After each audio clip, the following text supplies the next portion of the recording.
ప్రశ్నకి మీ యొక్క స్టేట్మెంట్కి సమాధానం లభించిందని నేను ఆశిస్తున్నాను. ఒక ప్రశ్న సార్, నాకు ఒక చిన్న అనుమానం. ఇప్పుడు పెద్దలు మాట్లాడినప్పుడు ఖురాన్ 1400 సంవత్సరాలకు పూర్వం ఒక మహనీయుని హృదయ పలకం మీద వెలిసింది అని తమరు సెలవిచ్చినారు. అంటే 1400 సంవత్సరాలకు పూర్వం మనం ఏ మార్గంను అనుసరించినామనేది దయచేసి మీరు క్లియర్ చేయండి.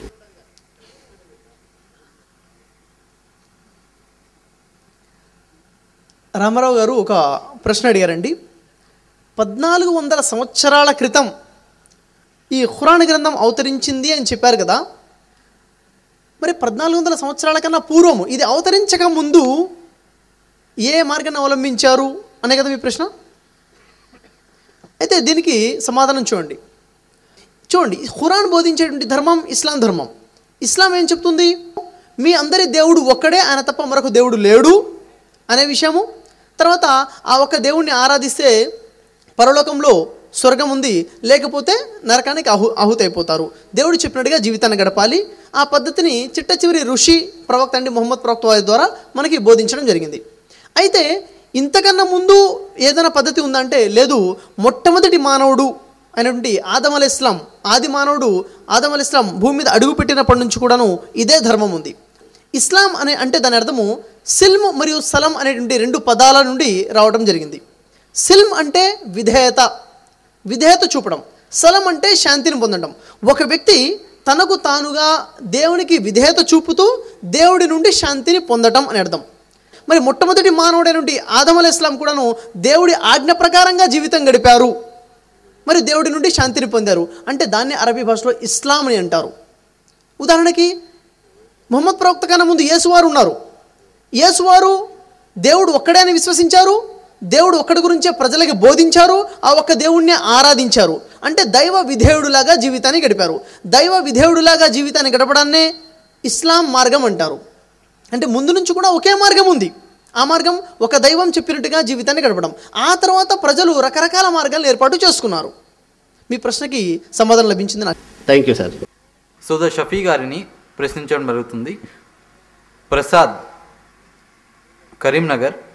యేసు సాధారణ మానవుడని చెప్పారు కదా, మరి యేసు సాధారణ మానవుడిలా పాపం వలన జన్మించలేదు కదా, ఒక కన్యక గర్భంలో జన్మించాడు కదా, మరి అలాంటప్పుడు యేసు సాధారణ మానవుడు ఎలా అవుతాడు? సోదరుడు ప్రసాద్ ఒక ప్రశ్న అడిగారండి. యేసు సాధారణ మానవుడని మీరు చెప్పారు కదా అంటే, యేసు సాధారణ మానవుడని నేను చెప్పలేదు. మొదటి విషయం, ఆయన ఒక ప్రవక్త అని చెప్పాను. దాంట్లో రెండో విషయము, మరి యేసు పాపము వల్ల పుట్టలేదు కదా, కన్యక గర్భంలో పుట్టారు కదా, అలాంటప్పుడు ఆయన సాధారణ వ్యక్తి ఎలా అవుతారు? చూడండి, క్రైస్తవులు సాధారణంగా ఉంటారంటే మొట్టమొదటి మానవుడు ఆదం మరియు మొట్టమొదటి స్త్రీ హవ్వ, వీరిద్దరూ కూడా స్వర్గంలో ఉన్నప్పుడు పండు తిని పాపం చేశారు. అయితే వారిద్దరూ పాపం చేశారు కదా, ఆ పాపము అంతటితో ఆగిపోకుండా వారి ద్వారా వారి పిల్లలకి, వారి సంతానానికి, ప్రతి మానవుడు కూడా పాపం వస్తుంది. తల్లి తండ్రి ఇద్దరు కలవడం వల్ల పుట్టినటువంటి పిల్లలందరూ కూడా పాపముతో పుట్టినట్టే, జన్మతా పాపము అన్న సిద్ధాంతాన్ని క్రైస్తవ సోదరులు విశ్వసిస్తారు. మరి యేసు తల్లి తండ్రి కలయిక లేకుండా పుట్టారు కదా, కన్య గర్భంలో పుట్టారు కదా, అంటే ఆయన పాపముతో పుట్టలేదు కదా అని ప్రసాద్ వారు ప్రశ్నిస్తున్నారు. ఏ మానవుడు కూడాను పుట్టుకతో పాపి కాడు.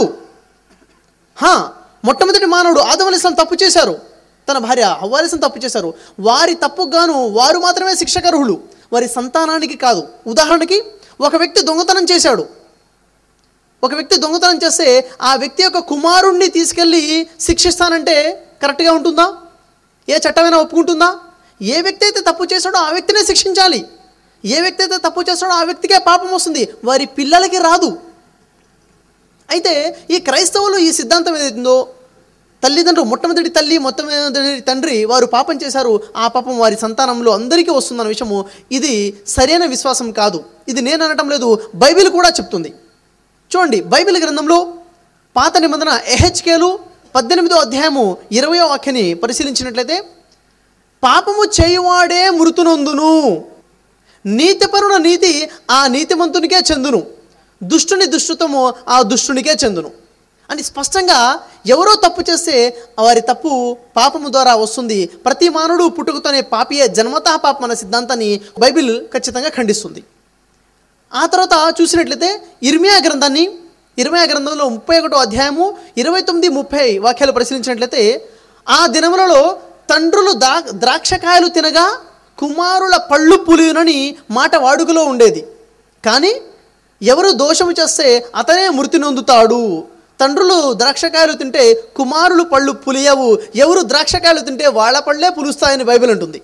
వాస్తవమే, ఆదాము తప్పు చేస్తే ఆ పాపం ఆదాముకి ఉంటుంది, కానీ ఆదాం పిల్లలైన వారి సంతానానికి పాపం రాదు అని బైబిల్ స్పష్టంగా అక్కడ సెలవేయడం జరుగుతుంది.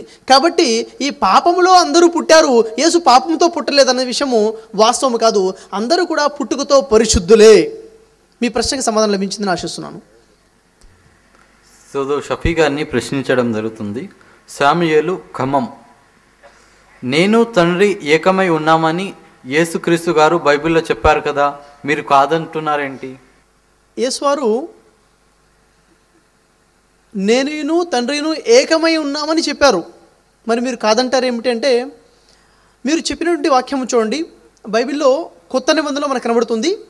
యేసువారు చెప్తారు, నేను తండ్రియును ఏకమై ఉన్నామని వారితో చెప్పాను. ఈ విషయం మీకు యోహాను సువార్తలో 10వ అధ్యాయం 30వ వాక్యంలో మనకు కనబడుతుంది. అయితే నేను తండ్రిను ఏకమై ఉన్నాము అంటే ఏ విధంగా అర్థం చేసుకోవాలి మనం? దీన్ని క్రైస్తవ సోదరులు ఈ విధంగా అర్థం చేసుకుంటారు, నేను తండ్రి ఒక్కటే, ఇద్దరం వేరువేరు కాదు, నేనే ఆయన, ఆయనే నేను, మేమిద్దరం కూడా ఒక్కటే అని దీన్ని అర్థం చేసుకుంటే చాలా పొరపాటు అయిపోతుంది. అక్కడ యేసువారు చెప్పింది అస్తిత్వ విషయంలో ఇద్దరు ఒకటని కాదు, ఆలోచనాపరంగా ఇద్దరు ఒకటి, నేను తండ్రి ఆలోచన ప్రకారంగా ఏకమై ఉన్నాము. అలా కాదండి మేము నమ్మం, అస్తిత్వ విషయంలోనే వారిద్దరు ఒకటి, వారిద్దరు కలిపి ఒకటే అని కనుక మీరు అన్నట్లయితే, యేసువారు మరో విషయం కూడా చెప్పారు. అదేమిటి?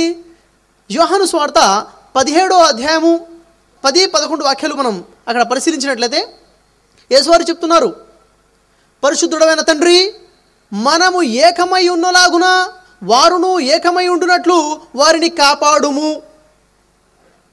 చూడండి ఏమంటున్నారు, దేవుడి పిలుస్తున్నారు, పరిశుద్ధుడైన తండ్రి, పరిశుద్ధుడైన దేవుడా, మనము అంటే నీవు మరియు నేను మనము ఏకమై ఉండునట్లు, మన ఇద్దరు ఏ విధంగా అయితే ఏకమై ఉన్నామో అదే విధముగా వారును అంటే శిష్యులందరూ, 12 మంది శిష్యులు, యేసువారికి 12 మంది శిష్యులను ఏకమై ఉండునట్లుగా వారిని కాపాడుము.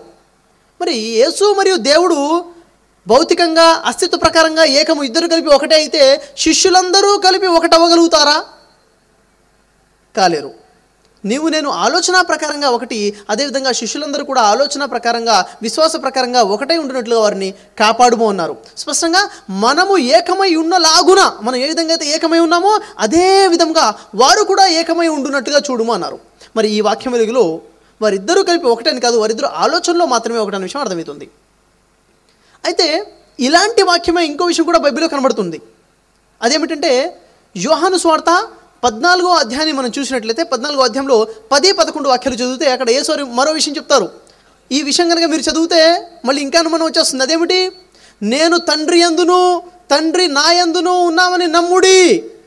చూడండి ఏమన్నారు, నేను తండ్రిలో ఉన్నాను, తండ్రి నాలో ఉన్నాడు, నేను తండ్రి యందును తండ్రి నా యందును ఉన్నాడని నమ్ముడి. మరి ఇంకేంటి, యేసులో దేవుడు ఉన్నాడు, దేవుడిలో యేసున్నాడు, మరి యేసే దేవుడు అన్న విషయం అక్కడ అర్థమవుతుంది. చూడండి, అందుకే యెహోవా గ్రంథాన్ని పరిశీలించి చదవాలి. ఏదో ఒక వాక్యాన్ని తీసుకొని చదివితే మనకి విషయం సరిగా అర్థం కాదు. అక్కడ యేసువారు చూడండి, యేసువారు మరొక వాక్యంలో చెప్తున్నారు.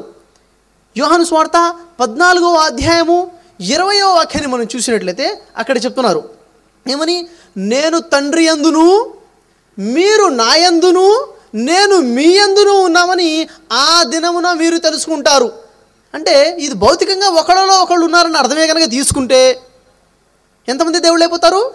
తండ్రి దేవుడు అవుతాడు, యేసు కూడా దేవుడు అవుతాడు. మరి వీళ్ళిద్దరిలో శిష్యులు 12 మంది ఉన్నారు కాబట్టి 12 మంది శిష్యులు కూడా దేవుళ్ళు, మొత్తం 14 మంది దేవుళ్ళు అయిపోతారు. వాస్తవానికి నేను తండ్రి యందును తండ్రి నా యందును ఈ వాక్యాలు ఆలోచనకు సంబంధించిందే కానీ అస్తిత్వానికి సంబంధించిన విషయం కాదు. మరి సోదరుడు ఈ విషయాన్ని అర్థం చేసుకున్నారని, వారికి సమాధానం లభించిందని ఆశిస్తున్నాను. యోహాన్లో ఆది యందు వాక్యం ఉండెను, వాక్యం దేవుడే భూమి మీద వచ్చాడు అని అడుగుతున్నారు సోదరు. అయితే సోదరులు అడిగారు, యోహానులో ఆది యందు వాక్యం ఉండెను, ఆ వాక్యమే దేవుడు భూమి మీదకి వచ్చాడని ఉంది కదా అన్నారు. ఇది చూడండి, యోహాను సువార్తలో 1వ అధ్యాయము 1వ వాక్యము 2వ వాక్యంలో ఈ విషయం కనబడుతుందండి.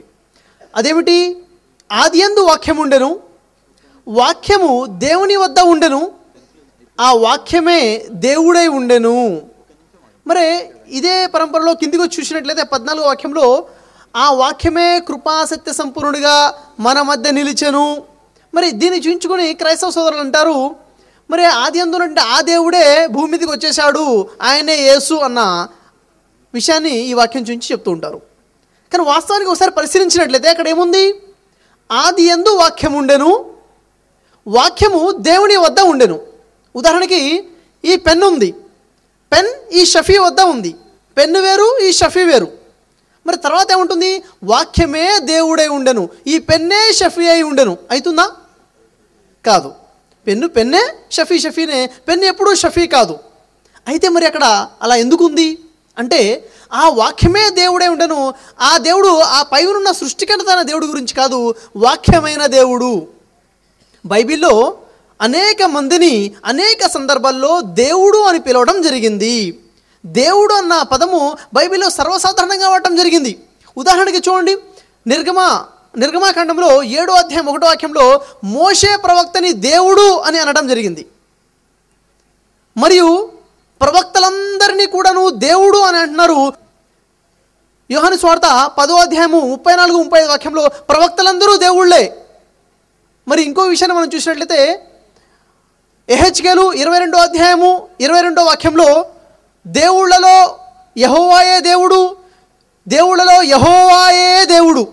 దేవుళ్ళు చాలామంది ఉన్నారు, దేవుళ్ళలో యెహోవా నిజమైన దేవుడు అని. మరి ఇక్కడ వాక్యము దేవుడు అంటే వాక్యమైన దేవుడు కానీ ఆ సృష్టికర్తన దేవుడు అని కాదు. మరి ఆ వాక్యం భూమి మీదకి వచ్చింది కానీ పైనున్న దేవుడు భూమి మీదకి రాలేదు. ఈ విషయం మీకు అర్థమైందని ఆశిస్తున్నాను. ఒకవేళ దేవుడే భూమి మీదకి వచ్చాడు అని మీరే దీనిలోంచి అర్థం తీసినట్లయితే బైబిల్లో 1వ రాజులు 8వ అధ్యాయం 27వ వాక్యంలో స్పష్టంగా చెప్పడం జరిగింది. ఏమిటది? నిశ్చయముగా దేవుడు ఈ లోకమందు నివాసము చేయడు. దేవుడు భూమి మీదకి రాడు, ఈ భూమి మీద నివాసము చేయడు. దేవుడు భూమి మీదకి రాలేదు, వాక్యము భూమి మీదకి వచ్చింది అని అక్కడ స్పష్టంగా తెలియచేయడం జరిగింది. మరి మీ ప్రశ్నకి సమాధానం లభించిందని నేను ఆశిస్తున్నాను. అస్సలాము అలైకుం.